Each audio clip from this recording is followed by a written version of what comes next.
Bonsoir à tous et merci d'être là. Enfin, tout d'abord, je vous présente mes vœux, bien sûr, pour cette nouvelle année. Merci beaucoup d'être là, c'est très impressionnant.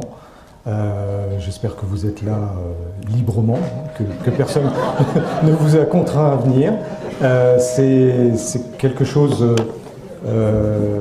voilà, de très impressionnant de voir autant de gens réunis un samedi soir pour parler énergie et transport.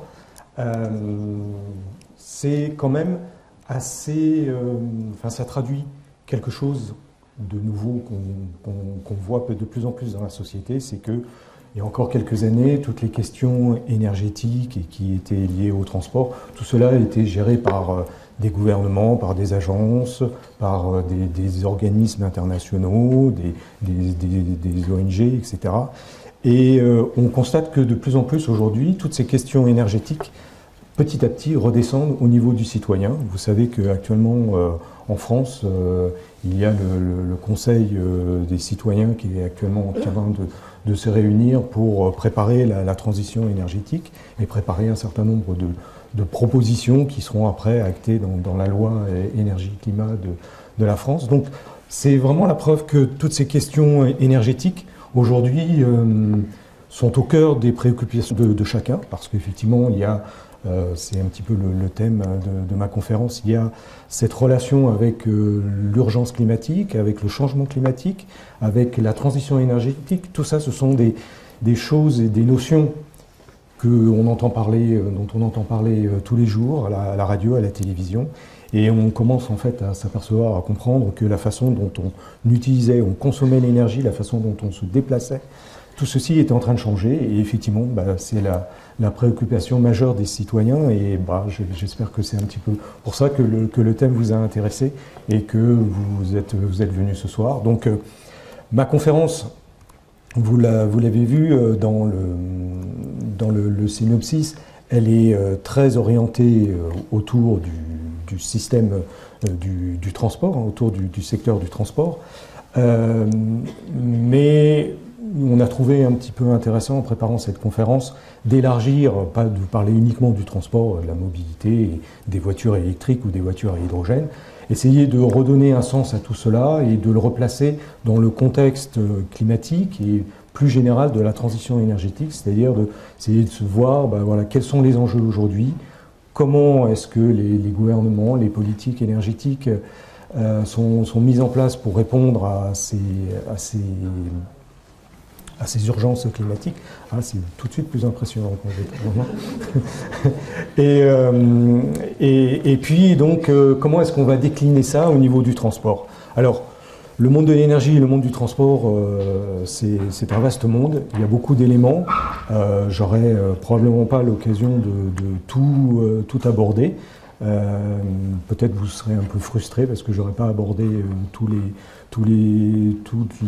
systèmes ou toutes les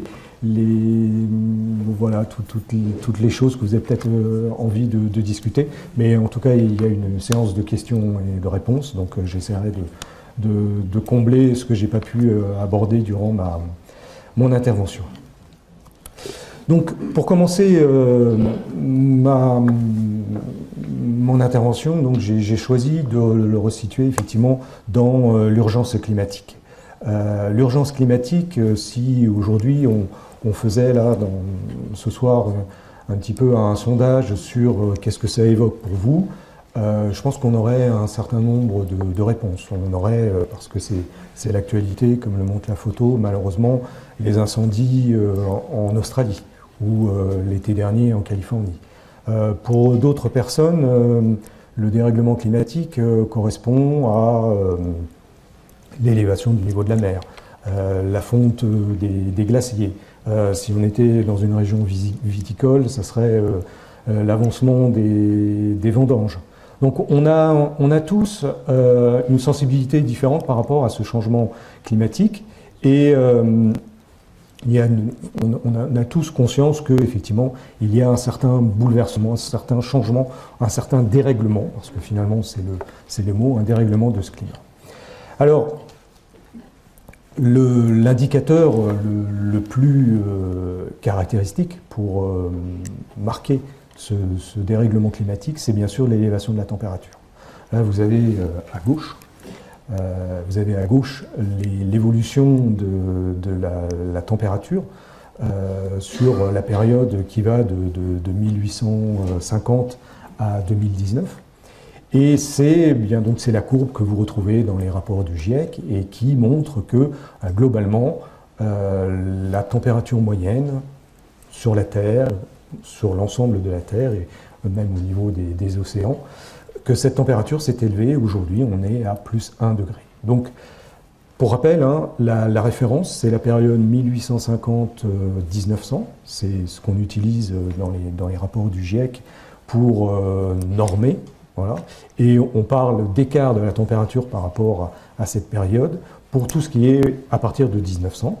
On constate sur la courbe que jusqu'en 1940, l'élévation de la température était à peu près contrôlée. Et puis à partir des années 80, là, vous avez la montée impressionnante qui n'a cessé de s'accentuer et qui aujourd'hui arrive à en moyenne plus 1 degré en 2019.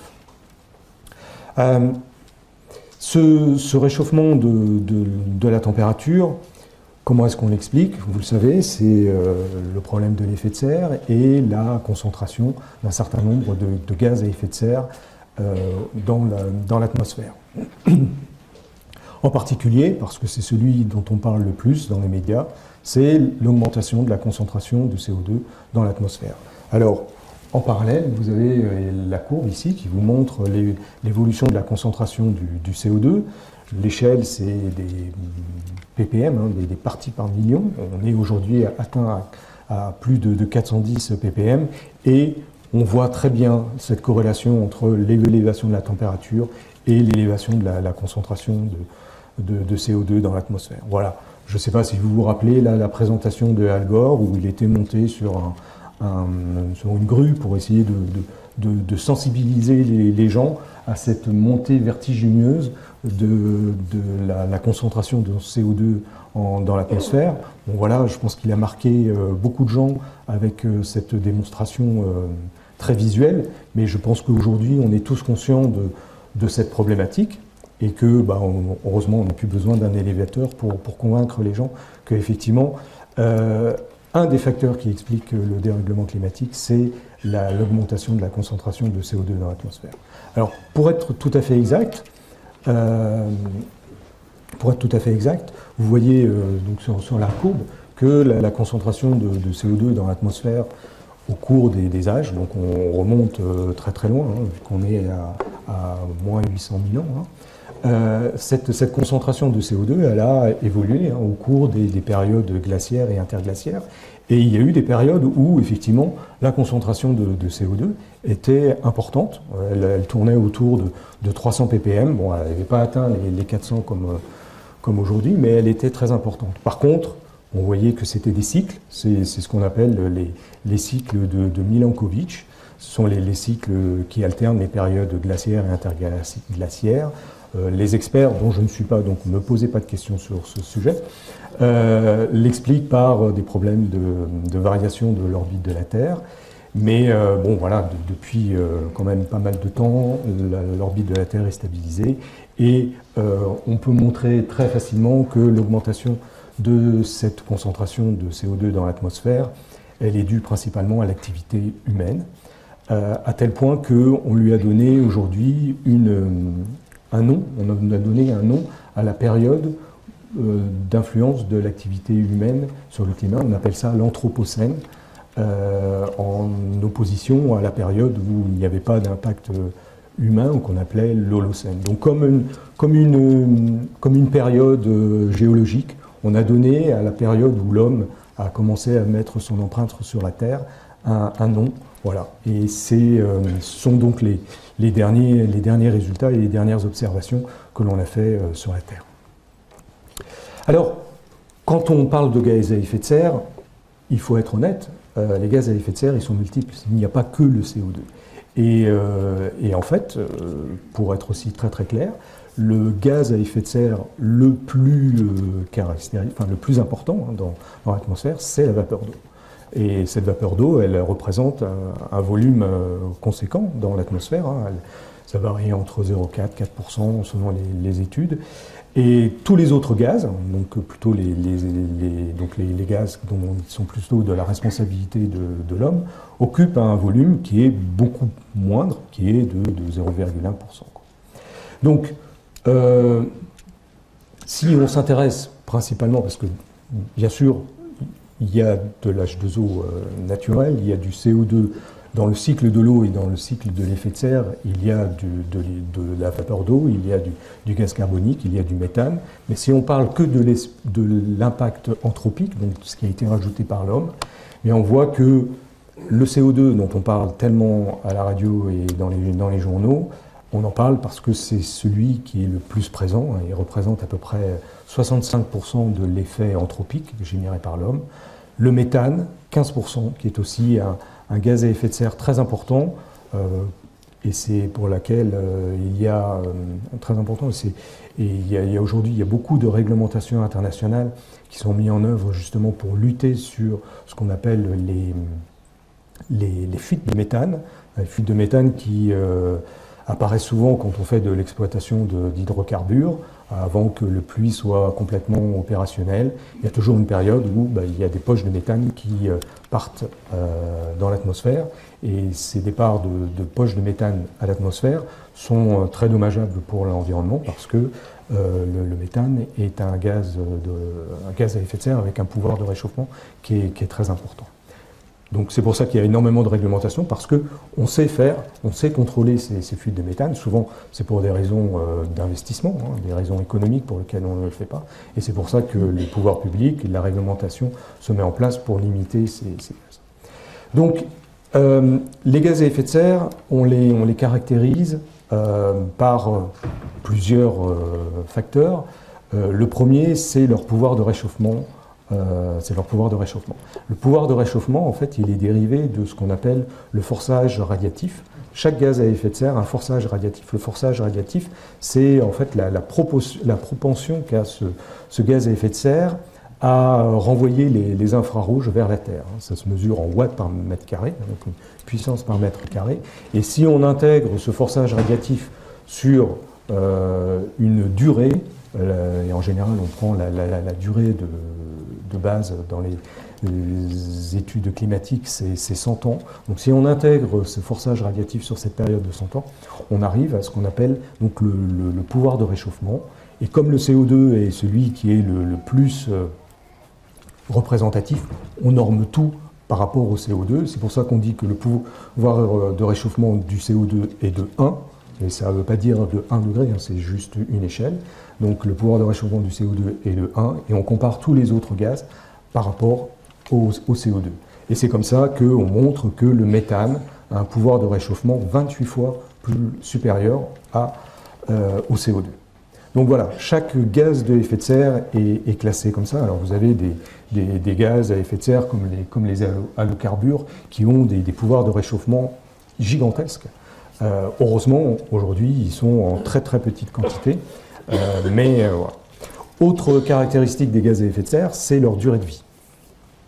Certains gaz à effet de serre ont des durées de vie courtes. Par exemple, la vapeur d'eau, c'est autour d'une dizaine de jours. Au bout d'une dizaine de jours, la vapeur d'eau redescend en pluie. Alors il y a un certain débat parce qu'il y a une partie de cette vapeur d'eau qui peut se condenser dans les nuages et qui reste finalement un petit peu plus longtemps et qui génère des effets radiatifs différents. Mais globalement, la durée de vie de la vapeur d'eau est relativement faible.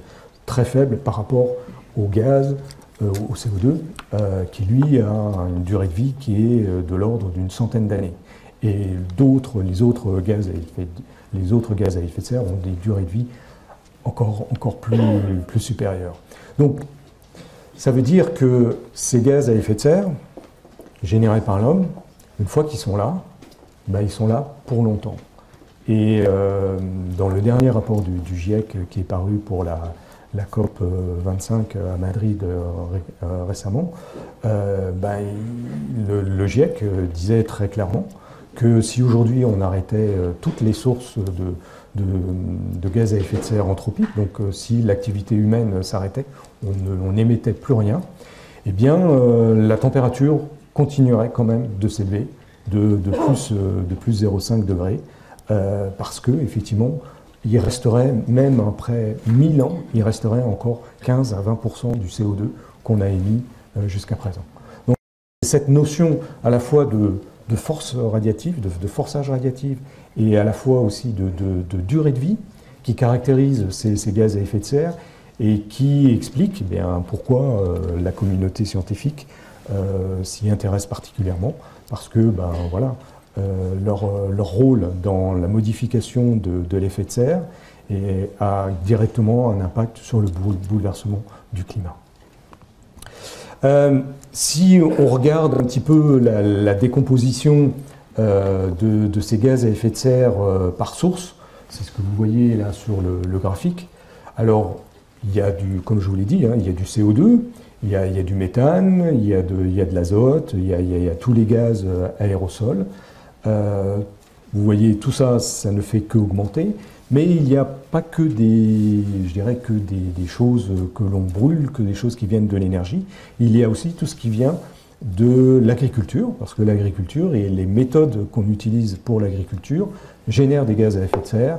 Défricher une forêt, une pratique agricole spécifique, la façon dont on laboure, la façon dont on entretient les sols, tout ceci génère des gaz à effet de serre avec des impacts qui ne sont pas négligeables.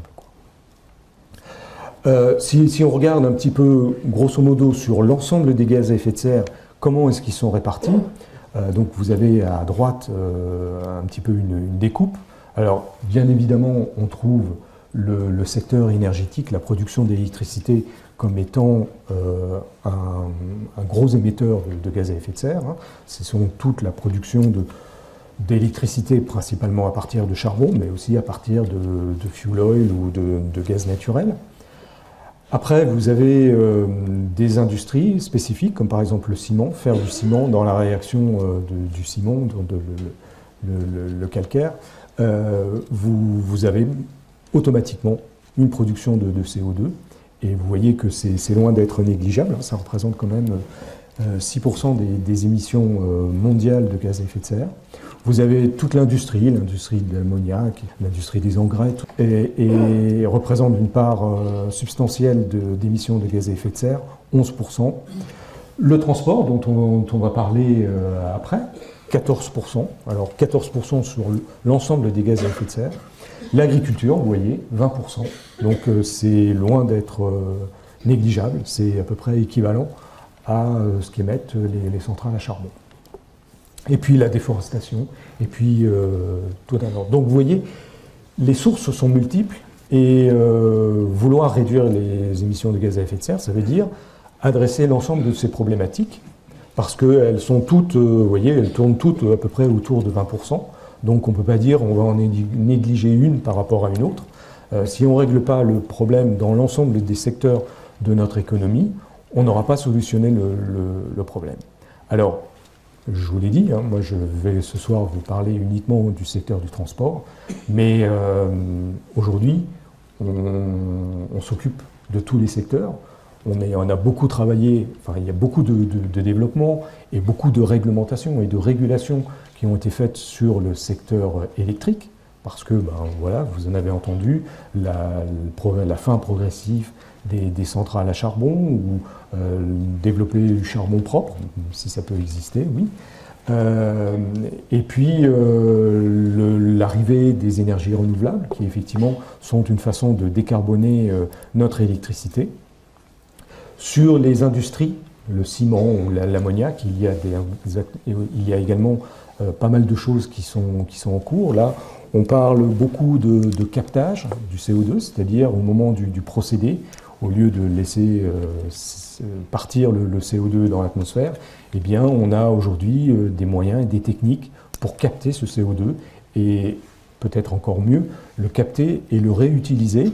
Alors soit on le capte et effectivement on le stocke dans le sous-sol. Donc ce sont des choses qui sont aujourd'hui en train de revenir, je dirais, entre guillemets, à la mode, parce que voilà, si on veut effectivement réduire nos émissions de CO2, il faut agir vite. On va voir l'urgence où elle est. Il faut réduire nos émissions vite. Donc les capter et les stocker, ça peut être une solution.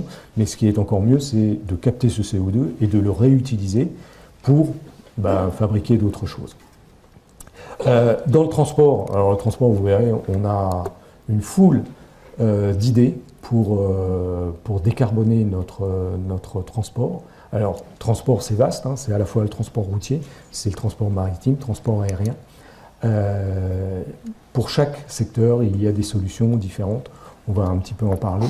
Mais c'est un secteur qui est extrêmement riche. Il y a beaucoup d'idées. Certaines sont existantes aujourd'hui et pourraient être mises en application dès demain, si on le voulait.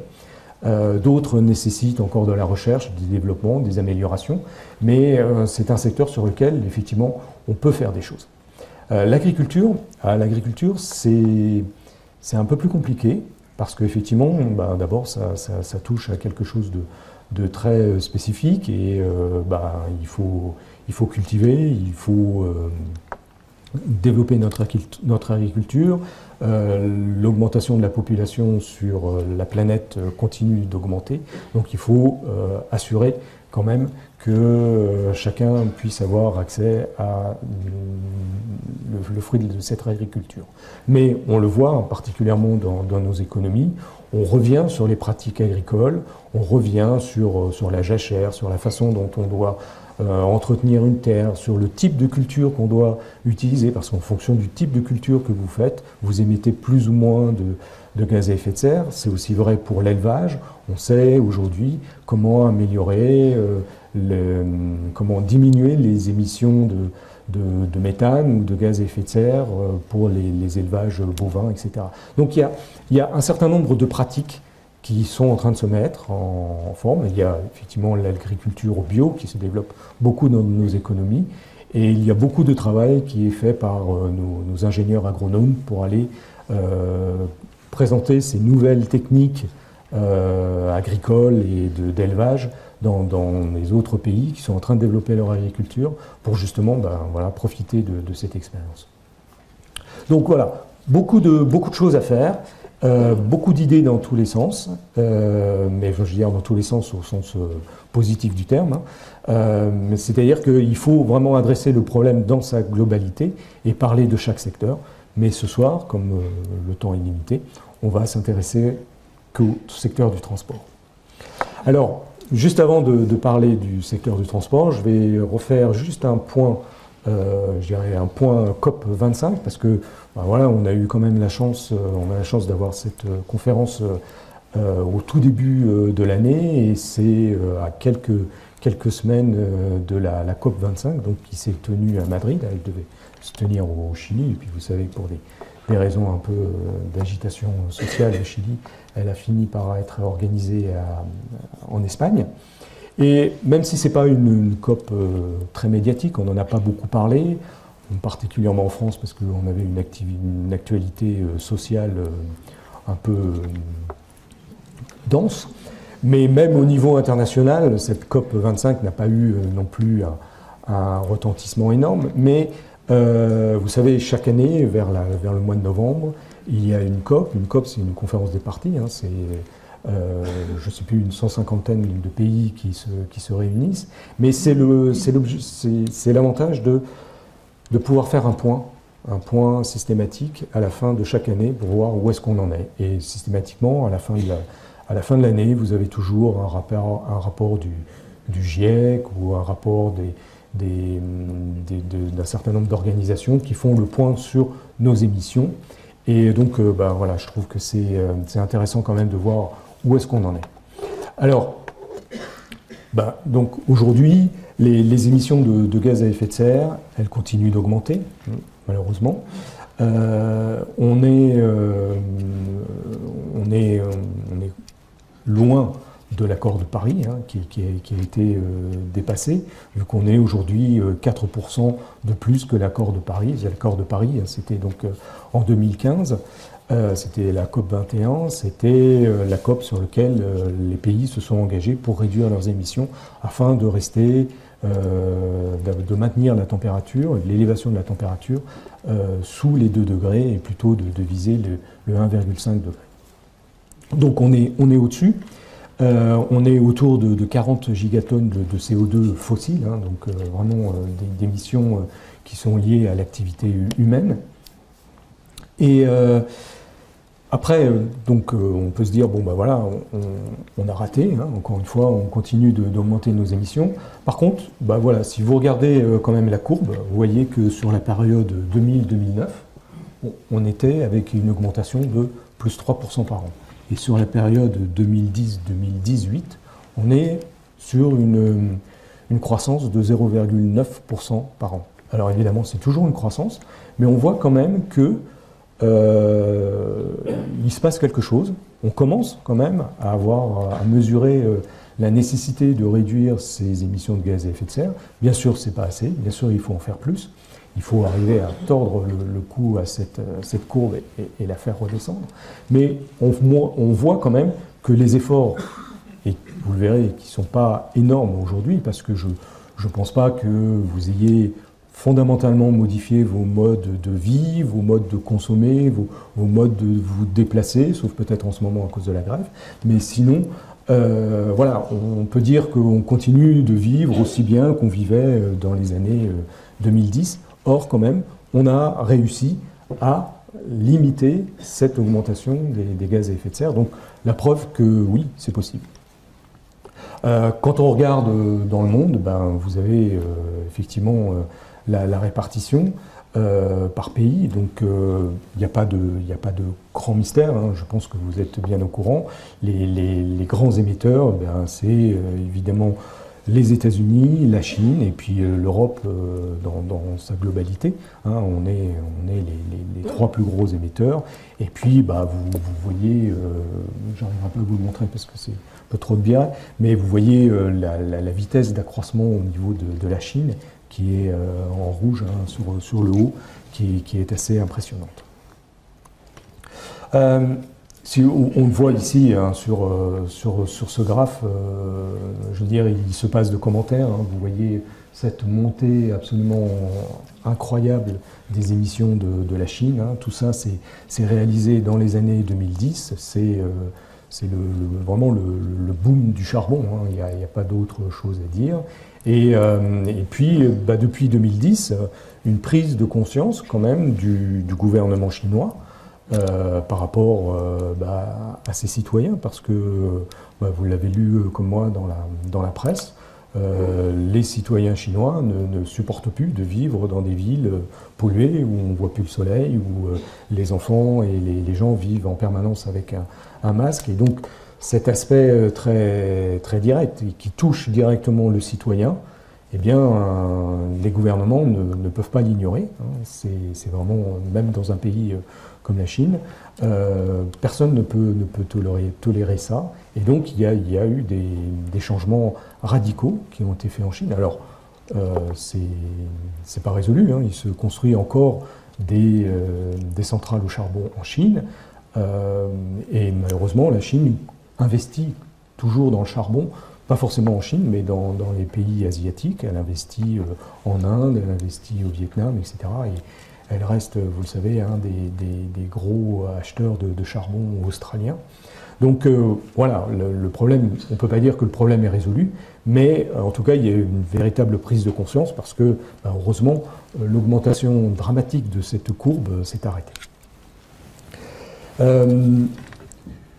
Bon, si on regarde les émissions par personne, hein, donc par capita, là on voit des choses qui sont assez intéressantes. C'est-à-dire que par exemple l'Europe, donc qui est la courbe bleue que vous devez avoir donc, sur ce graphe ici, vous voyez qu'en Europe, l'émission de CO2 par personne est plutôt sur une courbe descendante. C'est le cas aussi pour le Japon, c'est le cas pour les États-Unis, hein, qui ont fait aussi belle réduction de leurs émissions par personne, même s'ils sont sortis de l'accord de Paris.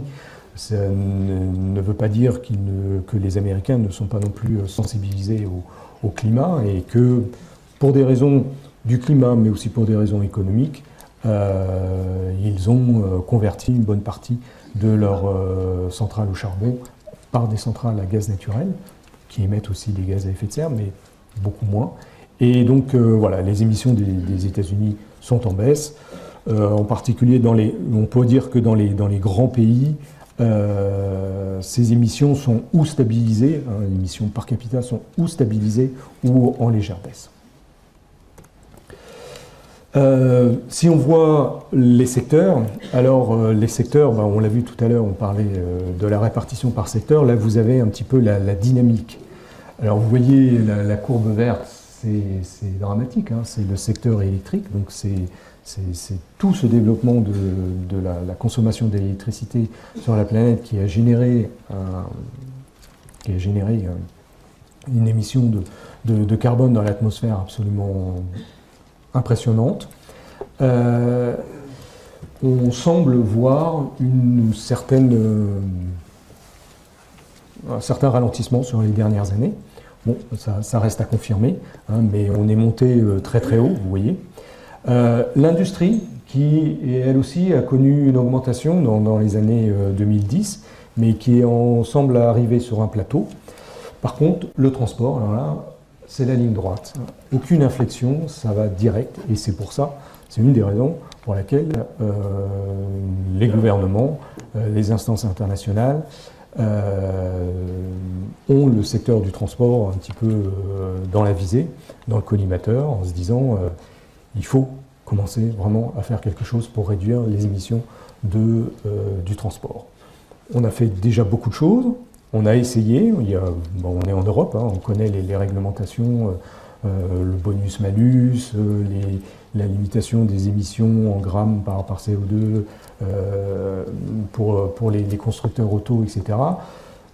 Tout ça, ça a été mis en place, mais bon, voilà, globalement, qu'est-ce qu'on constate? C'est que les émissions du secteur transport, elles sont sur une ligne droite directe. Bon. Après, on a un autre secteur qui ici est en noir, qui s'appelle les bunkers. Quand on appelle les bunkers, c'est toutes les soutes, c'est les soutes internationales. C'est à la fois le transport maritime et le transport de l'aviation. C'est petit, c'est pas très gros. On en parlera un petit peu tout à l'heure. C'est pas grand-chose, mais là aussi, c'est un secteur qui est un petit peu en ligne droite. On l'a avec l'échelle du graphe, on le voit moins, mais c'est quelque chose qui croît autour de 3% par an. Donc 3% par an, ça va vite. Et si aujourd'hui on ne fait pas, ben dans quelques années, ça sera un véritable problème. Donc voilà.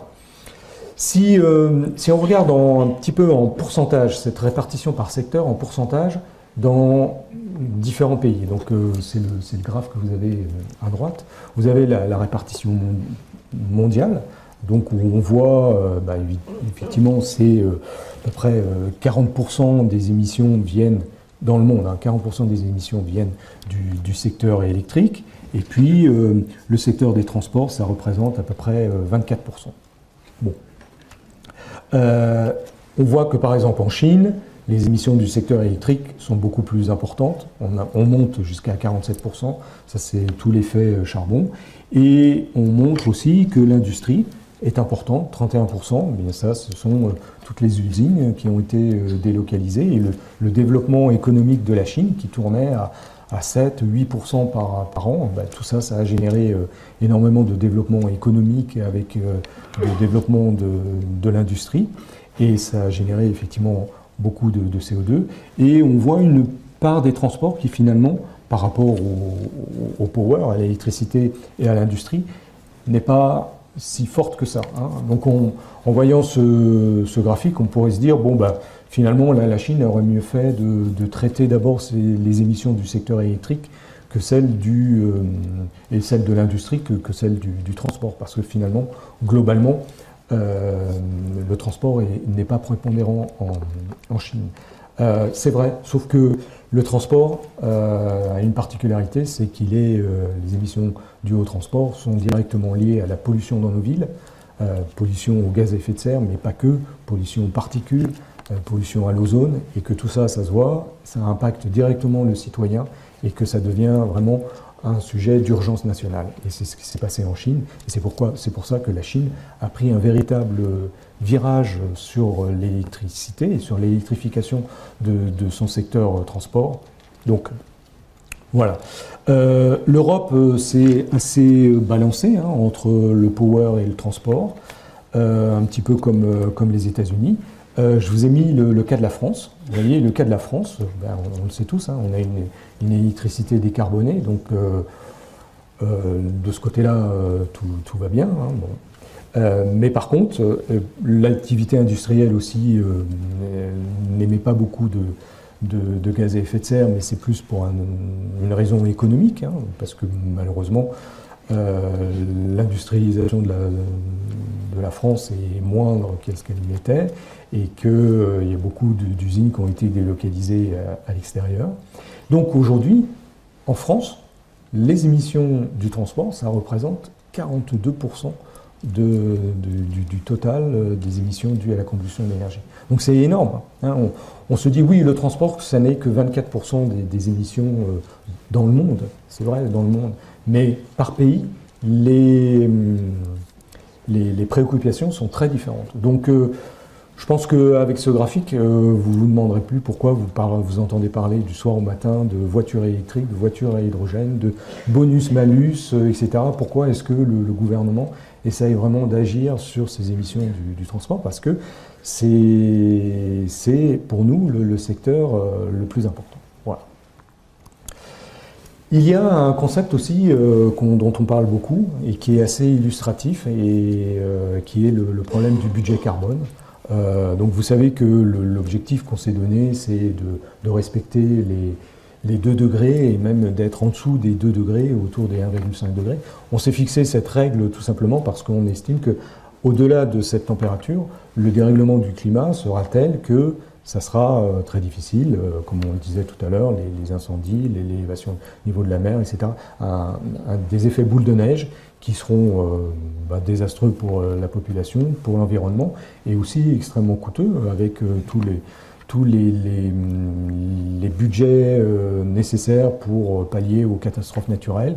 On voit les assurances qui chaque année doivent compenser les dégâts liés aux catastrophes naturelles qui sont de plus en plus importants. Donc on s'est fixé cette règle de 1,5 degré, et pour respecter cette règle de 1,5 degré, on a dit voilà, la quantité maximum de carbone qu'on peut atteindre, qu'on peut mettre dans l'atmosphère, c'est ça. Et aujourd'hui, on dit qu'il nous reste aujourd'hui que un petit peu moins de 10% de tout ce budget. Donc voilà, c'est souvent représenté par ce seau. Donc toute la partie du bas là, que vous avez colorée, c'est ce qu'on a mangé, c'est ce qu'on a utilisé. Vous voyez que ceux qui les ont utilisés, c'est majoritairement les États-Unis et l'Europe. Voilà, donc nous, on a émis, voilà, on a pratiquement, je dirais, utilisé presque la moitié du budget carbone planétaire, quoi. La Chine, on a vu, la Chine, c'est un gros émetteur, mais c'est un gros émetteur, je dirais, sur le tard. Donc quand on cumule, finalement, par rapport à ce que tous les pays de l'OCDE ont émis, c'est quand même beaucoup moins. Et puis, voilà, ce qui nous reste, c'est cette petite partie grise, hachurée. Donc voilà, c'est pas beaucoup. Alors, on a dit tout à l'heure qu'on émettait grosso modo 40 gigatonnes de CO2 par an. Le total, c'est 420 gigatonnes qui nous restent, ce qui nous restait en 2018. Le calcul est vite fait. On a 10 ans pour utiliser notre budget carbone. Donc c'est très très peu. Et ça montre aussi pourquoi on parle d'urgence climatique et pourquoi on rentre dans une décennie 2020-2030, bon, à une année près pour les puristes. On rentre dans une décennie qui est vraiment cruciale parce que, effectivement, c'est la dernière limite, c'est la dernière décennie sur laquelle on peut voilà, essayer de faire quelque chose. Alors, 10 ans, c'est à peu près 10 ans, c'est si on veut vraiment coller au 1,5 degré. Si on est un petit peu plus tolérant et qu'on se dit qu'on va plutôt autour des 2 degrés, bon, il nous reste 26 ans, mais 26 ans à l'échelle économique mondiale, c'est pas beaucoup. Donc, voilà, c'est un petit peu cette notion de budget carbone que je voulais vous montrer. Alors, face à cette urgence, le GIEC donc, a émis à la COP25 de Madrid un certain nombre de scénarios. Vous voyez le foisonnement de scénarios qu'il y a ici, je ne vais pas les détailler tous, hein, mais le GIEC a quand même émis un rapport.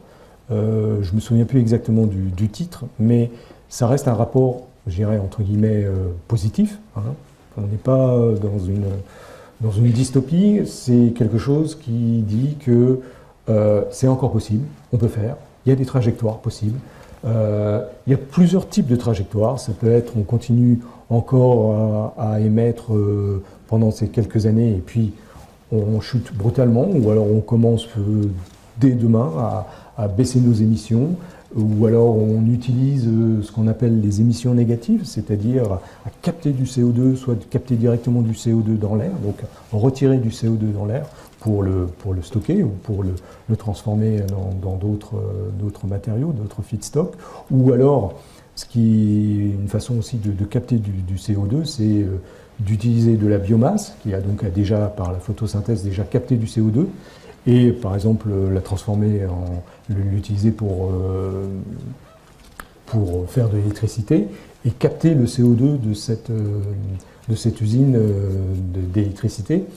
Donc c'est du CO2 qui a déjà été capté par la photosynthèse, qu'en plus on recapte. Donc ça revient finalement à, comme de la capture directe dans l'air, à enlever du CO2. Ce sont des choses qui aujourd'hui sont prises de plus en plus au sérieux et qui sont des trajectoires qui sont étudiées, donc vous voyez par le GIEC, en disant ben voilà, on peut utiliser ce qu'on appelle les puits carbone, que sont par exemple les forêts. Vous entendez parler de plus en plus de compensation carbone, c'est-à-dire de sociétés qui, pour compenser leurs émissions, vont planter des arbres, planter des forêts. Alors, bon, il y a beaucoup de choses à dire sur cet aspect de compensation. Et il faut être très très clair que planter des arbres, planter des forêts, c'est très bien, mais ça ne va pas compenser nos émissions. Il faut être très clair. Brûler une tonne de fuel, ça prend quelques minutes. Stocker du CO2 dans une forêt, ça prend des années et des années. Donc il y a une notion de timing qui est énorme. Et puis en plus, planter une forêt, très bien, ça a un cycle. Hein. Une forêt, ça croît, donc ça prend du temps, ça capte du CO2, mais après une forêt, ça meurt, ça a une vie, et au moment où ça meurt, et ben, ça réémet ce CO2. Donc il faut faire attention. La compensation carbone par planter des arbres, voilà, c'est très bien, c'est positif, mais il ne faut pas croire que ça va résoudre notre problème. C'est un aspect, et aujourd'hui, on étudie justement tous ces aspects de temporalité qui aujourd'hui n'apparaissent pas dans tous ces mécanismes un petit peu de compensation carbone. Voilà, on plante 10 arbres et on compense nos CO2, mais le timing est tellement différent, les échelles de temps sont tellement différentes que, bon voilà, on n'en peut plus. Et puis donc je terminerai je dirais cette introduction peut-être un petit peu longue, juste pour vous montrer le thermomètre, hein, c'est l'indicateur. Aujourd'hui on est à +1, donc on est ici, voilà. L'accord de Paris est là, donc on est tout proche de l'accord de Paris. Et si on fait rien, on arrive carrément à plus de 3 degrés, 4 degrés, 5 degrés. Donc voilà, il y a urgence effectivement à faire quelque chose. Alors, que faire justement? Alors, face à ça, donc on l'a vu, les émissions de gaz à effet de serre, évidemment, il y a plein de sources, mais la source énergétique est quand même prépondérante. Donc face à ça, il faut mettre en place des scénarios énergétiques. Alors, quels sont les grands scénarios énergétiques? Alors, il y en a plusieurs, il y en a autant que les scénarios du GIEC. Moi j'ai choisi de vous parler de ceux de l'Agence internationale de l'énergie, pas parce que j'y ai travaillé, mais parce qu'ils font un petit peu référence. c'est tous les ans, ils sortent des scénarios qui essayent de voir comment est-ce que le monde énergétique, comment est-ce que le mix énergétique peut évoluer de façon à respecter nos engagements, les engagements de Paris déjà, et puis les engagements pour réduire encore plus nos émissions de gaz à effet de serre. L'AIE essaye de plus en plus d'être le plus didactique et que ça parle le plus aux gens. Donc elle émet 3 scénarios. Elle fait 3 scénarios. Voilà. Donc il n'y en a pas 36. C'est quelque chose de très très clair. Il y a un scénario qui est direct, c'est le scénario tendanciel, c'est le business as usual. On ne fait rien, on ne change rien. Et vous voyez, c'est la courbe noire. Voilà. Nos émissions continuent, notre consommation d'énergie primaire continue de croître à plus de 1% par an. Après, vous avez le scénario qu'on appelle stated policy, ce sont les politiques affichées. Donc les politiques affichées, ce sont tous les engagements que les États ont pris aujourd'hui pour réduire leurs émissions de gaz à effet de serre. C'est donc, entre autres, tous les accords de Paris. Vous savez, à l'issue des accords de Paris, il y a eu ce qu'on appelle les INDC, c'est-à-dire chaque État s'est engagé à dire, voilà, moi je réduis de tant mes gaz à effet de serre par rapport à telle année de référence, etc. Voilà, tout le monde a pris des engagements. Et puis, voilà, donc l'Agence internationale de l'énergie les a compilés. Et voilà ce que ça donne. Donc en consommation d'énergie, ça revient à peu près à limiter notre consommation d'énergie primaire à 1% par an. Bon, vous voyez que c'est pas non plus une révolution. Bon, c'est divisé par 2 par rapport à l'historique. Jusqu'à présent, notre consommation d'énergie était de 2%. Aujourd'hui, avec toute la conscience internationale et tout ce qu'on sait aujourd'hui sur le réchauffement climatique, sur le danger de laisser ces gaz à effet de serre s'accumuler dans l'atmosphère, eh bien, tous les États ont quand même réussi à se mettre d'accord sur une réduction de leur consommation d'énergie, mais pas énorme, pas drastique. Et puis le scénario vert, c'est le scénario 2 degrés. C'est ce qu'il faudrait faire pour arriver à respecter le 1,5 degré. Donc voilà, et le scénario vert est clairement un scénario de décroissance, ça veut dire on doit réduire notre consommation d'énergie primaire. Ce qui est plus intéressant, donc voilà, ça c'est la consommation d'énergie totale. Après, comment on va évaluer le mix énergétique? Alors ce mix énergétique, il évolue ici, vous le voyez, en fonction des scénarios. Donc en orange, vous avez le cas actuel, c'est l'année 2018. Et puis en violet, vous avez les engagements des États, le scénario politique déclaré. Et puis en bleu, c'est le scénario le plus vertueux. Quand on regarde donc les projections de l'AIE, qu'est-ce qu'on voit finalement? On voit que côté mix énergétique, bien sûr, on décarbone un petit peu ce mix énergétique. Vous voyez, on baisse énormément le pourcentage de charbon, on baisse le pourcentage de pétrole, d'hydropétrole, et puis on maintient à peu près le gaz naturel. Voilà. Ça veut dire qu'en termes d'énergie fossile, finalement, ce mix énergétique, il ne bouge pas tant que ça. Donc dans le scénario affiché, on reste avec à peu près 75% de combustibles fossiles. Et dans le scénario le plus vertueux, qui est vraiment l'objectif vers lequel il faut aller, on reste quand même avec plus de 60% de carburant, d'énergie fossile dans le mix énergétique. Donc vous voyez, on est très loin du 100% énergie renouvelable. Pourquoi? Parce que l'AIE a une vision assez conservative. Si vous voulez, à la différence de d'autres organisations qui font des scénarios un petit peu pour voir si c'est possible ou pas. Donc vous avez un certain nombre d'organismes, plutôt des NGO qui ont lancé des scénarios 100% renouvelables. Voilà. Ils imposent. Voilà. L'AIE, elle est plutôt sur un aspect qu'est-ce qui est possible, compte tenu de l'inertie, compte tenu des installations existantes, compte tenu de l'aspect économique, du prix du CO2, etc. qu'est-ce que ça pourrait donner, et voilà à quoi ils arrivent. Donc, même si on allait directement aujourd'hui vers un scénario d'EDS, on ne peut pas dire que ça sera non plus la révolution en termes d'énergie fossile. Juste une petite transition, si je peux dire, en parlant de la transition énergétique. On parle beaucoup de la transition énergétique pour des raisons environnementales. Et c'est vrai, c'est un des buts ultimes de la transition énergétique, c'est justement décarboner notre mix énergétique et émettre moins. Mais la transition énergétique, elle a aussi d'autres vertus, et c'est aussi quelque chose qui apparaît de plus en plus. Jusqu'à présent, on a beaucoup parlé environnement, mais la transition énergétique, c'est aussi un aspect économique important. Parce que nos ressources fossiles, ce n'est pas des ressources renouvelables par définition.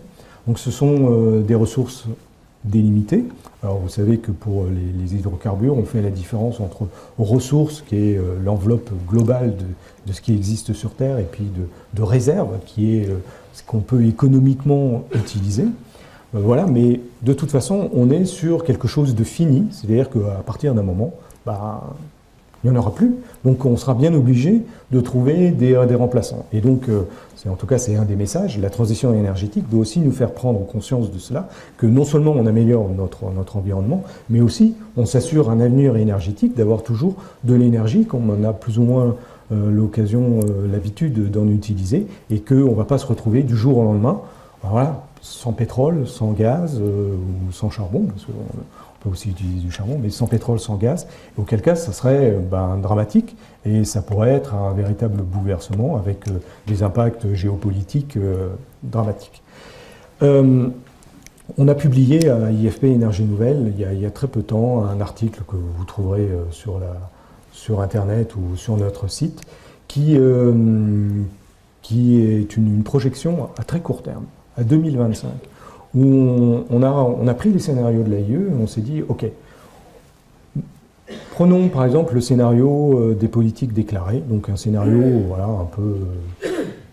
un peu mieux que le temps d'ancienne, mais un scénario dans lequel la consommation de pétrole continue de croître au moins jusqu'en 2025. En 2025, on arrive à une consommation de pétrole qui est supérieure à 106 millions de barils par jour. C'est-à-dire que tous les jours, on consomme 106 millions de barils par jour. Comment est-ce qu'on produit ces 106 millions de barils par jour? On a plusieurs solutions. On a aujourd'hui un certain nombre de champs de pétrole qu'on appelle les pétroles conventionnels, qui nous apportent voilà, aujourd'hui la majorité de cette production. C'est ce que vous voyez sur la courbe rouge. Et puis, évidemment, on va continuer à découvrir des nouveaux champs de pétrole, à en développer. Donc vous avez un certain nombre de nouvelles frontières. Et puis, il reste tout en haut, là, en orange, dans le graphe, ce qu'on appelle les pétroles de schiste. C'est ce qui se développe aujourd'hui dans les États-Unis.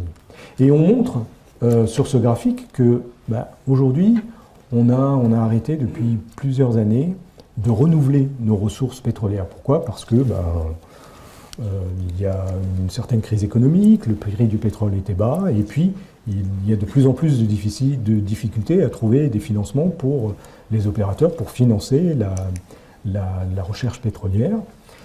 Donc aujourd'hui, on vit avec, je dirais, on vit sur les rentes et sur les champs qui ont été découverts et développés il y a une quinzaine d'années. Sauf qu'on n'a pas renouvelé ces ressources n'ont pas été renouvelées, pas suffisamment. Et vous voyez que un champ pétrolier, quand on tire dessus, surtout à la vitesse de 100 millions de barils par jour, on les épuise. Donc nos réserves actuelles, vous voyez, elles décroîtent très très vite. Alors même si on arrive à en retrouver quelques-unes, on voit quand même que, arrivé en 2025, aujourd'hui l'équilibre mondial de pétrole dans le monde, il est quand même basé sur, entre autres, les pétroles de schiste aux États-Unis. Alors on peut discuter beaucoup sur la pérennité de ces pétroles de schiste. C'est un nouveau mode de production. Vous savez que ça a complètement bouleversé la scène énergétique et le marché pétrolier mondial. Les États-Unis sont devenus des exportateurs de pétrole. Cette année, ils seront des exportateurs nets de pétrole et produits pétroliers. Donc c'est quelque chose vraiment de révolutionnaire et de très nouveau, parce que voilà, c'est relativement récent. Mais Aujourd'hui, on fait confiance à ces pétroles de schiste pour assurer la balance. Oui, mais qu'est-ce qui se passe si aujourd'hui on dit ben, on arrête la fracture hydraulique aux États-Unis?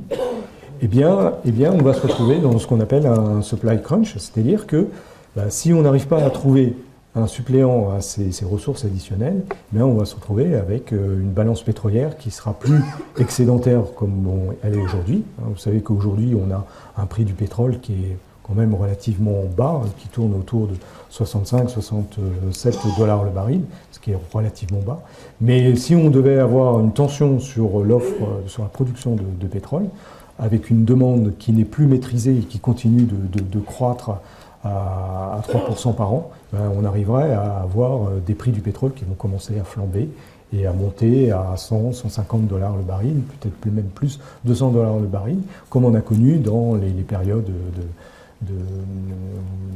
pour des raisons différentes, hein, pour des raisons géopolitiques bien sûr.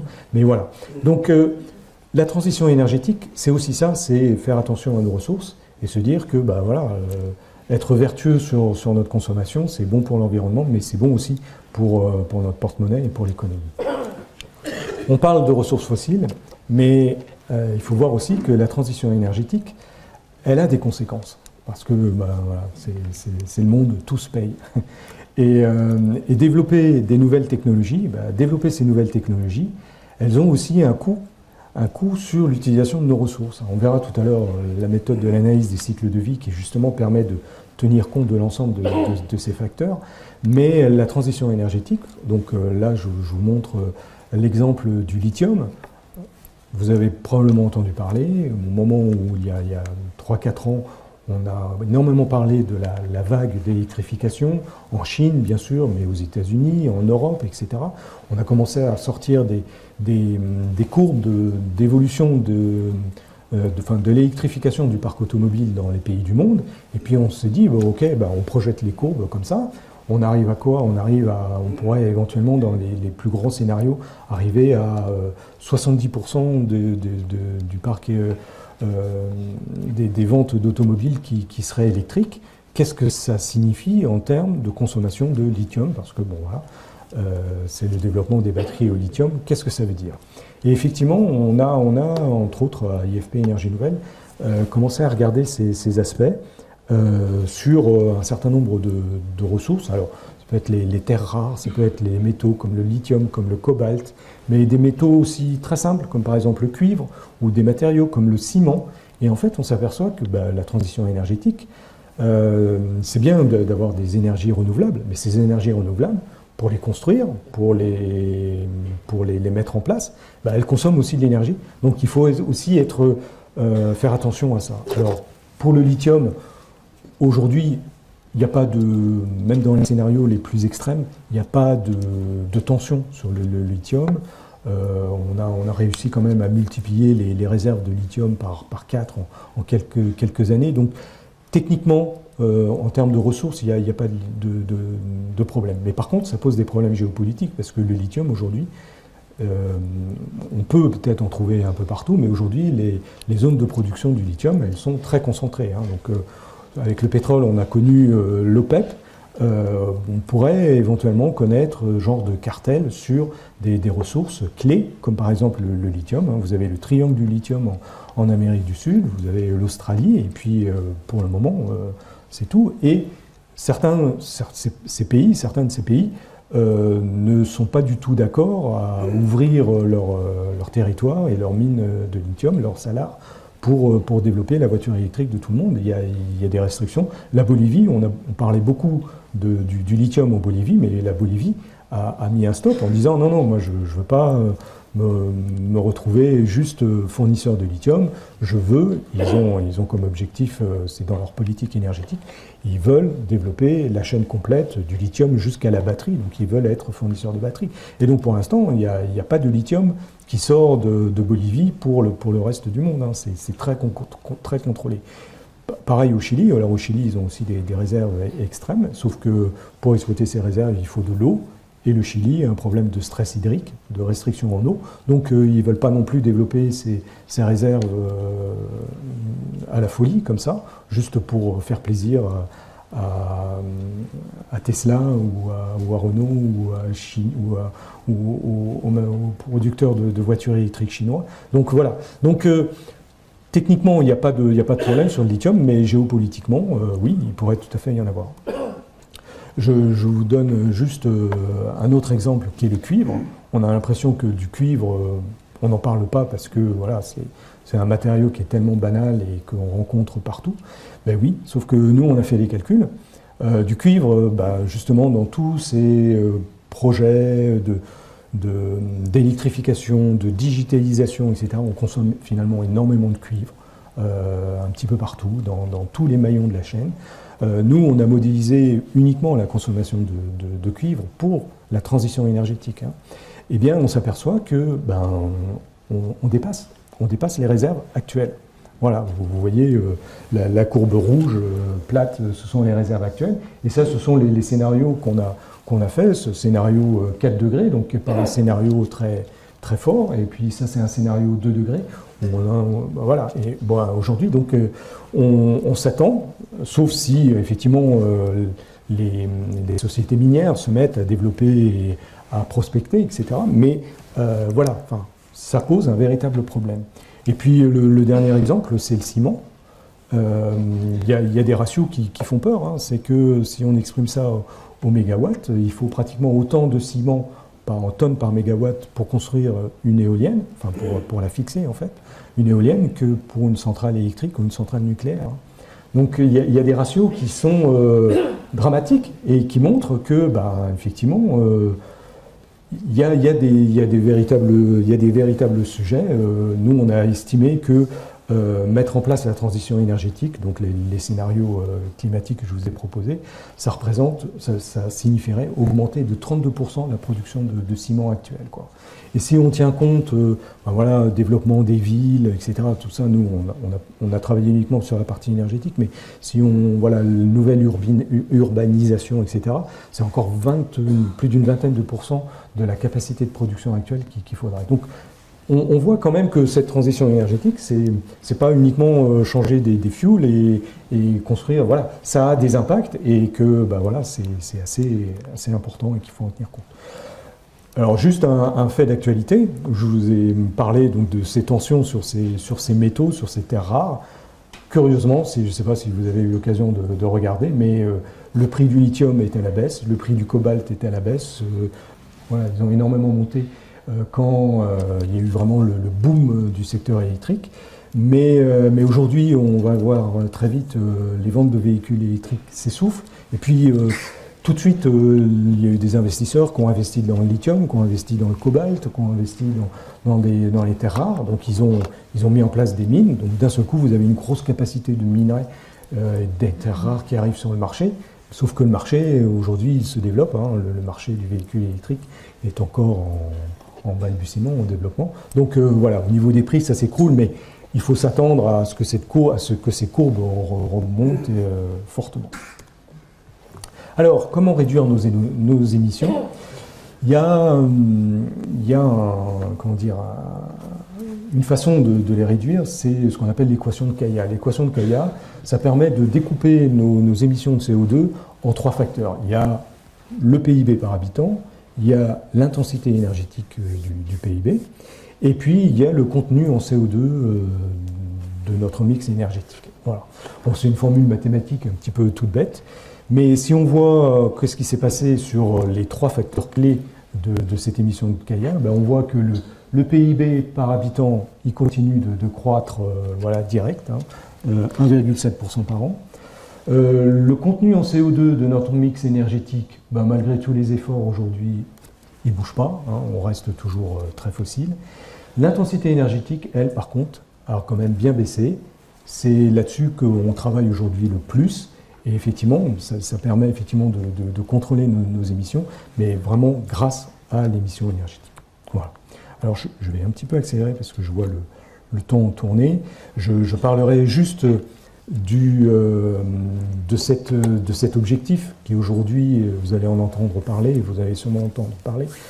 L'objectif, donc, pour répondre à cette urgence climatique, pour les politiques, c'est d'aller vers la neutralité carbone. La neutralité carbone, ça veut dire zéro émission nette en 2050. Donc c'est une politique énergétique qui est en train de se mettre en place au niveau de l'Europe. On appelle ça le Green New Deal. La nouvelle commissaire européenne qui est arrivée est très, très pushy là-dessus. Et elle va, au cours de l'année 2020, sortir toutes les réglementations européennes et aligner toutes les réglementations européennes sur cet objectif, arriver à des émissions nettes en 2050 pour l'Europe. Et c'est décliné pour l'instant dans certains pays, en France. La loi énergie-climat qui a été votée il n'y a pas très longtemps stipule clairement que la France doit aller vers la neutralité carbone en 2050. Vous avez la même chose au Royaume-Uni. En Norvège, ils ont choisi 2030. Le Japon dit voilà, autour de 2050. Donc il y a de plus en plus de pays européens, plutôt européens ou occidentaux, qui ont aujourd'hui clairement dans leur politique l'objectif de la neutralité en 2050. Alors parlons du secteur transport. Le secteur transport, il ne faut pas oublier que l'objectif du secteur transport, c'est de déplacer des gens, déplacer des marchandises. Et si on parle de déplacer des gens, eh bien, voilà comment est-ce que les gens se sont déplacés au cours des 15 dernières années. On voit que majoritairement, les déplacements en voiture ont augmenté au total de 45%. Les déplacements en avion de 145%. C'est-à-dire que, bon, voilà, en termes de développement, de déplacement de personnes, personnes kilomètres, bon, voilà, ça ne fait que croître et ça croît avec des pourcentages qui sont absolument hallucinants. Du coup, pas de surprise, les émissions du secteur du CO2, les émissions du secteur du transport, elles sont en augmentation constante, vous voyez, 2% par an.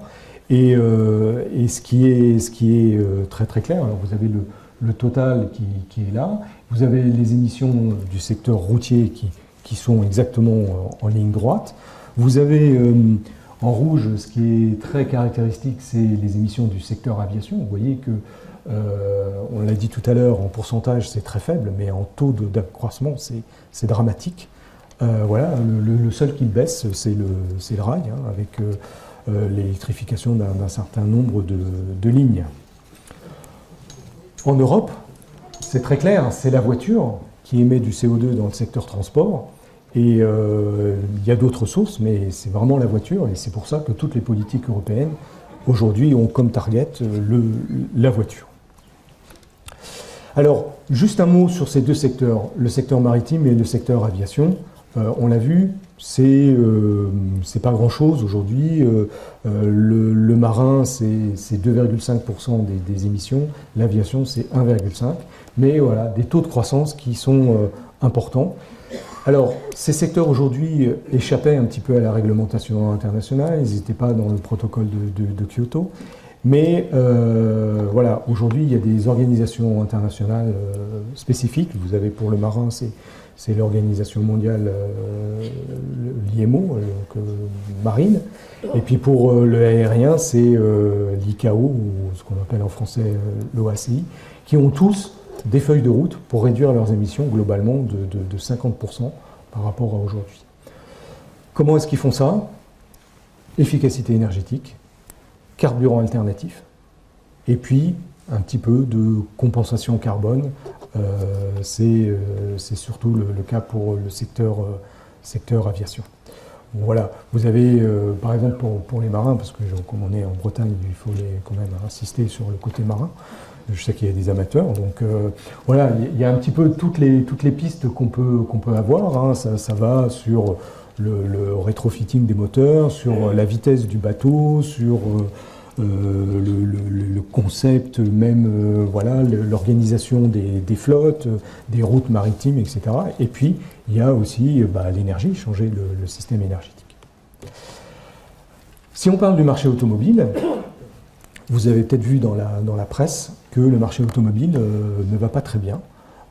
Il est en baisse. Et là, je vous ai mis, pour éviter les chiffres, parce qu'il y a beaucoup de chiffres, je vous ai mis juste les tendances. Vous voyez que, voilà, globalement, le marché de l'automobile, il est pratiquement stable en Amérique du Nord, voilà, il bouge pratiquement plus, en Europe aussi, pratiquement plus.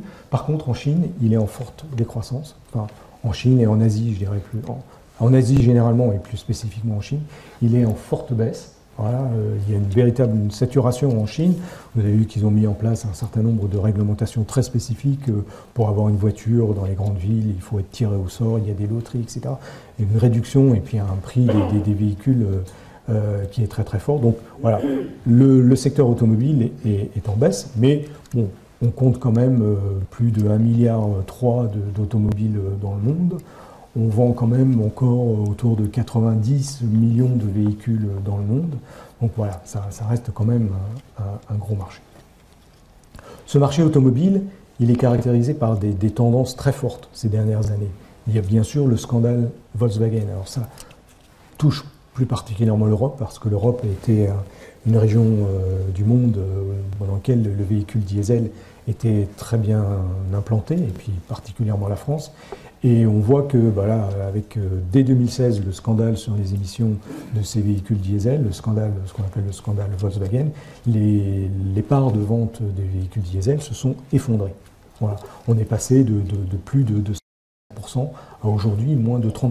Et vous voyez que la chute elle a été brutale, elle a été rapide. Donc quand on envoie un bon signal à la population, aux citoyens, ils réagissent très très bien, quoi. Je veux dire, les gens ont très très vite compris le problème qu'il y avait avec le diesel. Alors peut-être sur réaction, mais en tout cas, voilà, là en tout cas, toute la campagne médiatique qui a été faite contre le diesel, elle a vraiment marché, quoi. Ce qu'on constate quand même, une bonne chose, hein, c'est l'évolution du taux moyen d'émissions de CO2 de la flotte de nos voitures. Hein. On consommait en 2007, on émettait en 2007 plus de 160 grammes de CO2 par kilomètre. Aujourd'hui, on est à 110, à peu près 110 en France, 120 en Europe, grammes de CO2 par kilomètre. Donc l'amélioration des moteurs, les carburants alternatifs comme les biocarburants ou l'électrification des flottes, ça marche. Hein, vous voyez, la chute, là aussi, en quelques années, elle est importante. Ce qui marche très très bien, pourquoi est-ce qu'on a entre guillemets des bons résultats ou des résultats encourageants, hein, qui montrent qu'on arrive à faire des choses? Pourquoi ça marche? C'est parce qu'on a une réglementation en Europe qui est importante. Vous l'avez très probablement vu à l'actualité. À partir de l'année 2020, donc à partir de cette année, la réglementation sur les émissions des voitures pour les constructeurs a changé. Hein. On passe à 95 grammes de CO2 par kilomètre. Hein. Donc c'est important. Vous l'avez vu juste au-dessus, on est à peu près à 110. Bon, il faut passer à 95, et puis ça va encore continuer de descendre. Hein. Ça va. La réglementation est vraiment très très forte. On a une des réglementations les plus drastiques au monde. Hein. On est plus fort en termes on est plus restrictif en termes d'émissions pour nos voitures que la Chine, que les États-Unis, que le Japon. Vraiment, c'est quelque chose qui va demander beaucoup d'efforts aux constructeurs pour développer des nouveaux moteurs, de nouvelles motorisations, pour développer les carburants alternatifs dans leur flotte de véhicules, parce que sinon, ils ne vont pas y arriver. Et s'ils n'y arrivent pas, la pénalité est très forte, parce que pour chaque gramme de CO2 qui est dépassé, il y a 95 € de pénalité. Donc, bon, il y a eu des calculs qui ont été faits. Bon, on verra à la fin de l'année 2020 ce qu'il en sera. Mais il est possible que certains constructeurs aient à payer chaque année des pénalités importantes. Voilà, parce que il faut complètement revoir leur gamme. Aussi, un autre trait caractéristique du secteur transport, et vous l'avez aussi connu, je pense, dans l'actualité, c'est toutes ces réglementations ou annonces qui visent à réduire l'utilisation de la voiture dans certaines zones, dans certaines villes. Et puis, très souvent, elles sont ciblées sur le diesel en disant, voilà, à partir de telle date, le diesel sera interdit dans les villes. Et ça, vous le voyez, vous ne voyez probablement pas le détail de la carte, mais c'est quelque chose qui prend un petit peu partout. Toutes les grosses villes, donc Paris en est une, bien évidemment, Marseille, Grenoble, etc. Toutes ces grandes métropoles, et puis à l'étranger, hein, vous avez Madrid, au Japon, les grandes villes, enfin, le Pékin, bien sûr, etc. En Californie, bien sûr. Toutes ces grandes villes, toutes ces grandes mégalopoles, non seulement elles ont des réglementations drastiques sur les émissions de leurs véhicules, mais en plus, elles ferment carrément le marché. Hein. Elles prennent des résolutions qui sont très fortes en disant c'est terminé, plus de voitures dans nos centres-villes, plus de voitures qui ne soient pas totalement vertueuses. Hein. Voilà. À Paris, fin du diesel en 2024, et il y a des plans même pour plus de circulation à Paris complètement à 100% à vélo ou véhicule électrique à un horizon qui n'est pas si loin que ça. Alors, quelle solution pour l'avenir ? Alors, quelle solution ? Alors, quand on parle de solutions, il existe beaucoup de solutions, mais les solutions qui sont intéressantes, c'est les solutions qui assurent que l'énergie soit toujours là, ce qu'on appelle la sécurité énergétique, que cette énergie soit accessible. Il faut que cette énergie, elle soit bon marché, voilà, parce que si c'est pour avoir une énergie disponible, mais que il n'y ait pas le principe d'égalité de l'énergie accessible pour tout le monde, ça ne marche pas. Et il faut que ce soit une énergie propre, évidemment, parce que c'est l'objectif. Donc, quand on recherche ça, quand on cherche une solution alternative, on met le focus effectivement sur ces trois aspects. Alors il y en a un autre aspect qui est l'aspect social, qui n'est pas évident. Et puis on a deux exemples qui sont très clairs. On a la taxe carbone, et on a connu les épisodes en France de ce que pouvait générer une taxe carbone, qui sur le papier avait quand même un objectif vertueux, effectivement, de nous pousser vers les énergies alternatives, en rendant les énergies fossiles plus chères, nous orienter vers les énergies alternatives. Le fait est que ça n'a pas pris, hein, ça n'a pas été compris en tout cas. Et puis il y a quand même aussi l'acceptabilité de certaines choses, hein. C'est le principe NIMBY, hein, ça veut dire pas dans mon jardin. Beaucoup de projets éoliens aujourd'hui ou photovoltaïques en France, en Europe et partout dans le monde sont parfois complètement stoppés parce que les citoyens se regroupent et font des recours devant les tribunaux parce que ils ne veulent pas, il y a une certaine nuisance. Et voilà. Donc même si aujourd'hui il y a un certain nombre de réglementations qui tendent à diminuer un petit peu cet effet NIMBY, ça reste quand même quelque chose qui est toujours présent. Alors, les combinaisons possibles et imaginables pour décarboner le secteur transport, elles sont immenses. Il me semble avoir vu un jour dans une publication qu'il y avait à peu près plus de 150, ce qu'on appelle des pathways, donc plus de 150 feuilles de route, façon à transformer une matière fossile ou une renouvelable et de la transformer en énergie pour le secteur transport, c'est inimaginable. Alors, bien évidemment, je ne vais pas rentrer dans le cas de ces 150, mais il y a énormément de solutions. Je dirais qu'au niveau de la voiture, aujourd'hui, on a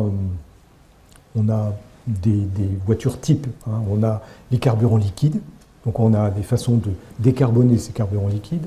On a les véhicules qui fonctionnent sur des piles, enfin sur des batteries, donc les véhicules électriques. Et puis on a les piles à combustible, donc qui fonctionnent avec l'hydrogène. Et après ça, vous avez un mélange des véhicules hybrides, donc ça peut être hybride liquide électrique, hydrogène et électrique, etc. Donc on peut multiplier les combinaisons. Mais pour produire les liquides, pour produire les gaz, pour produire l'hydrogène, on a un nombre de possibilités qui est énorme. Je voulais quand même juste dire, c'est que la première façon, peut-être la plus simple, de décarboner notre secteur transport, c'est encore de travailler sur le moteur thermique. Alors c'était très à la mode il y a encore quelques années. Il y avait beaucoup de centres de recherche, y compris IFP Énergie Nouvelle, où on communiquait là-dessus en disant, on ciblait le moteur 2 litres au 100. Voilà.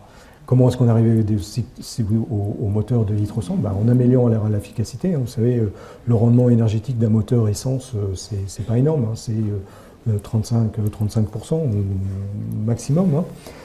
Ou 37-38%. Thermodynamiquement, on devrait pouvoir atteindre les 60%.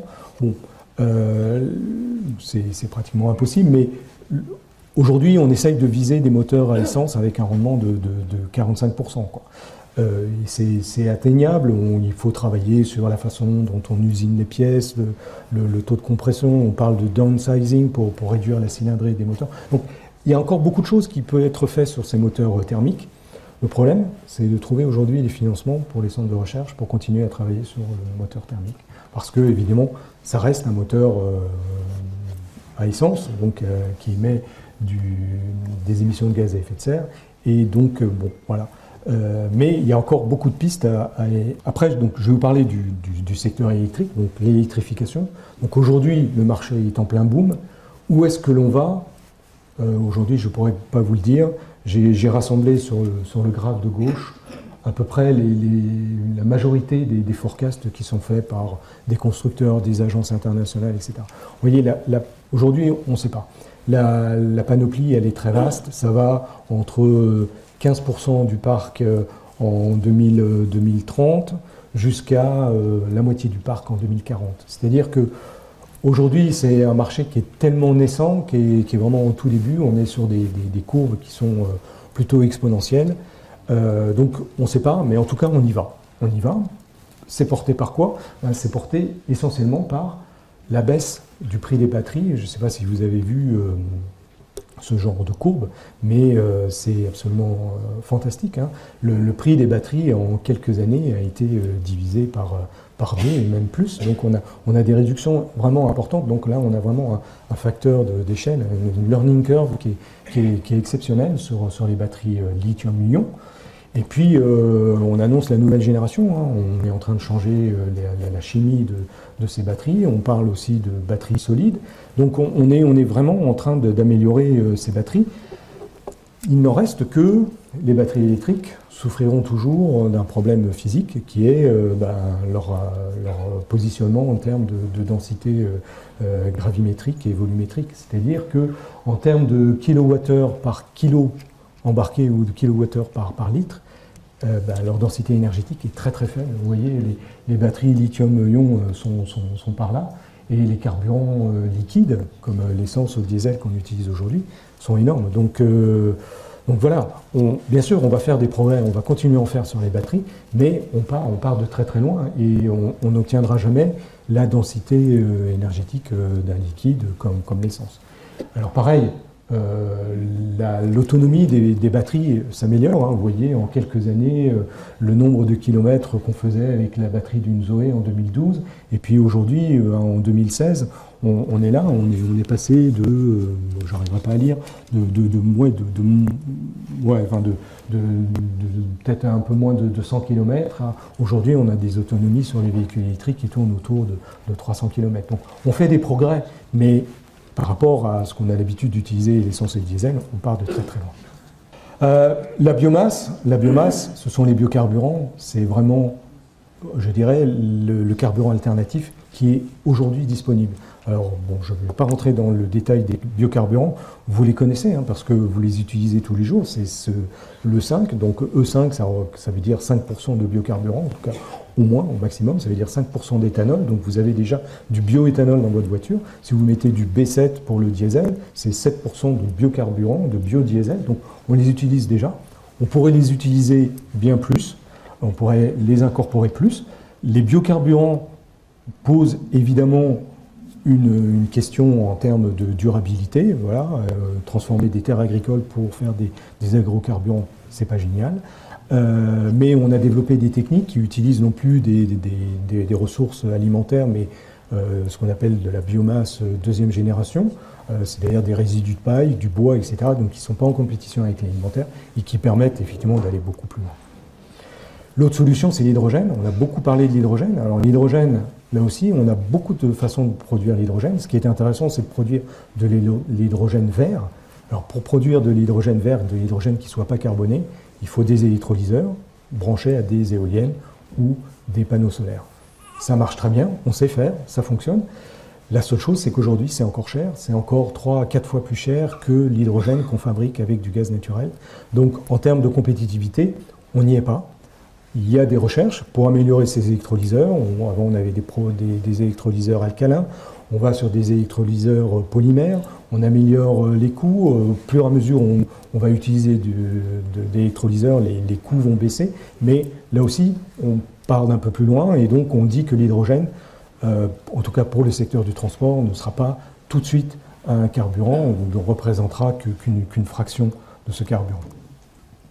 Un autre point intéressant qu'on en a beaucoup parlé, ce sont les e-fuels. Voilà, ces e-fuels, c'est un petit peu aujourd'hui le futur, c'est-à-dire transformer de l'électricité verte, voilà, produite par une éolienne, récolter du CO2, par exemple, d'une usine de méthanisation, les combiner et faire des carburants verts, qui en plus capturent le CO2. Bon, aujourd'hui, il n'y a pas vraiment de positionnement, ça reste très très cher, mais ce sont des pistes qui sont étudiées. Alors, pour pouvoir comparer tout ça, c'est compliqué, on les compare évidemment au niveau technique, économique, mais on les compare aussi au niveau de l'ACV. L'ACV, c'est une méthode qui permet de quantifier tous les impacts depuis la production de la ressource jusqu'à son utilisation. Et puis aussi, elle tient compte de toute l'énergie et de toute l'émission qui est nécessaire pour fabriquer le dispositif. Donc quand vous avez une voiture, il faut tenir compte de l'impact environnemental de produire votre voiture. Si c'est une voiture électrique, de l'impact environnemental de produire une batterie électrique, et c'est pas neutre. Et puis aussi, voilà, l'impact environnemental de produire de l'essence ou de produire de l'électricité et de la brûler. Et bon, voilà, on construit ce genre de graphe qui montre que voilà, tout en haut, vous avez l'essence dans un moteur classique de voiture segment C, voilà, donc ça émet le maximum. Mais voilà, si vous voulez, ici, vous avez un véhicule plug-in hybride, c'est-à-dire un véhicule majoritairement thermique, mais avec une petite batterie électrique, et vous voyez que son impact sur la réduction des émissions, elle est impressionnante. Et puis, vous avez ici un véhicule électrique. Alors vous allez me dire comment ça se fait qu'un véhicule plug-in hybride soit plus vertueux qu'un véhicule purement électrique. Bien ça s'explique tout simplement, vous voyez, par le bâton orange, qui est le coût énergétique, enfin les émissions énergétiques qui sont dues à la fabrication de la batterie. Fabriquer une batterie, c'est énormément énergivore, ça consomme énormément d'électricité et il y a beaucoup d'effets induits qui font que, aujourd'hui, comme on le calcule, une batterie, un véhicule 100% électrique est moins vertueux qu'un véhicule plug-in hybride parce que le véhicule plug-in hybride va avoir une petite batterie, alors qu'aujourd'hui, dans les véhicules électriques, on a tendance à mettre des batteries de plus en plus grosses. Plus on met ces batteries, plus ces batteries sont importantes, et bien plus les émissions sont fortes. Mais bien sûr, ces valeurs sont très différentes d'un pays à l'autre, en particulier pour l'électricité. Vous voyez, les barres principales sont pour la France, et les barres verticales sont pour un mix électrique européen. C'est-à-dire qu'une voiture électrique dans un pays où l'électricité n'est pas aussi bien décarbonée qu'en France, eh bien, ça n'est pas forcément la bonne solution pour décarboner durablement le secteur transport. Juste pour finir, il y avait l'autre jour dans Le Monde cette représentation très artistique du mix électrique européen. Donc c'est vraiment une vue d'artiste, mais qui est faite avec des véritables valeurs. Chaque petit point, c'est une production d'électricité en kilowattheure, et puis son contenu carbone en même temps. Donc, qu'est-ce qu'on voit? C'est que nous, la France, on est tout en bas, c'est-à-dire que notre contenu carbone pour produire de l'électricité est vraiment très bien. Les Allemands, malgré leur révolution et toute leur transition énergétique vers les énergies renouvelables, qui est à saluer, ils ont quand même une électricité qui est très très forte. Puis vous avez des pays comme la Pologne qui sont vraiment très très carbonés. Donc aujourd'hui, quand on lit que les nouvelles usines, les gigafactories pour fabriquer les usines, pour fabriquer les batteries européennes des véhicules électriques seront installées en Pologne, on se dit c'est un grand dommage parce qu'effectivement, ces gigafactories, si elles sont alimentées par l'électricité du réseau, le contenu carbone sera très très fort. Voilà, je vais juste terminer par une citation, c'est que voilà, je vous ai présenté des chiffres, tous ces chiffres ne sont pas gravés dans le marbre, etc. Et quand voilà, il y a une citation de Saint-Exupéry que j'aime bien, qui dit que voilà, pour l'avenir, il ne s'agit pas de le prévoir, parce que vous savez que les économistes sont probablement les pires pour prévoir le futur. On est très bon pour expliquer le passé, mais pas le futur. Mais ce qu'il faut, c'est le rendre possible, c'est-à-dire qu'il faut effectivement trouver des solutions rapides et qui marchent, et qui permettent effectivement de respecter les trois lettres, que l'énergie soit disponible, qu'elle soit à un coût acceptable et qu'elle soit bonne pour l'environnement. Voilà. Merci beaucoup, et puis désolé d'avoir...